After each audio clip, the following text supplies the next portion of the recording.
ဒီပိန်းနေအဲ့လားပဲတက်တာလား ဟုတ်ရိုးလေဒီနေ့မှပြောမှာဖတ်ခိုင်းနေတာလေဒီလို ဟုတ်လား ဟုတ်ရိုးလေ အလိုတရုတ်ဘာထဲမှာတချို့200ရွာနဲ့ကျွန်တော်မိမက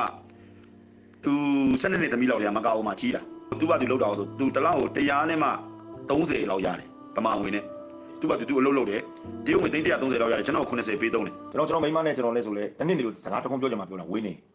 ယုံကြည်တဲ့အတွက်နောက်ဆုံးသူယောက်ျားယူမယ်ဆိုလဲယူပြောဗျာဒါကတော့မတက်နိုင်ဘူးပေါ့အသွေးသားနဲ့ခန္ဓာကိုယ်တွေနဲ့ရင်းထားတာဆိုတော့ကိုကျွန်တော်ကြားချက်ကောင်းမလေးတွေအများကြီးရှိတယ်ဒါပေမဲ့ကျွန်တော်လည်းကြိုက်ချင်တာဟုတ်ဟာဆိုခင်ဗျာမိမရှိရကလေးရှိရဒီကိတိကတော့ရှိကြတာပဲလေတင်းလေကိုခဲ့တာလားတစ်ကတိတိုက်တာတင်းမကူတစ်ကတော့တော်ထဲမှာခုတ်ချင်တဲ့ကောင်ခုတ်တာလေကျွန်တော်ကားပေါ်မနေ့လေးကနေမူဆယ်ကြီးကျွန်တော်တည်ပြီးတယ်လေကျွန်တော်ကားပေါ်မှာကျွန်တော်ကယ်ရီကားရလို့ကျွန်တော်တည်တာအဲ့ဒီမူဆယ်ကိုရောင်းပြီးတော့မှဖြစ်တဲ့ကိစ္စသူတို့ကိစ္စကျွန်တော်လည်းမဆိုင်ဘူးဇော်ဘုန်းဘယ်လောက်ချမ်းသာလဲသိချင်စုံစမ်းလိုက်ဦး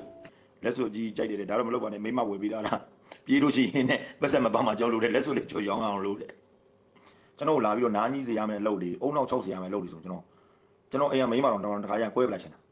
ကျွန်တော်ဘာမှအဲ့လာမပြောနဲ့ကျွန်တော်မကြိုက်ဘူးငါနေငါ့ကိုသတိမရဘူးလားလို့သတိရလားလို့ငါကတော့ညို့ချစ်လိုက်ရတာလို့ဘာလို့ညာလို့ဆိုရင်ဒိုးလိုက်တော့အဲ့ဒါဆိုကျွန်တော်လည်းဝေးပြီ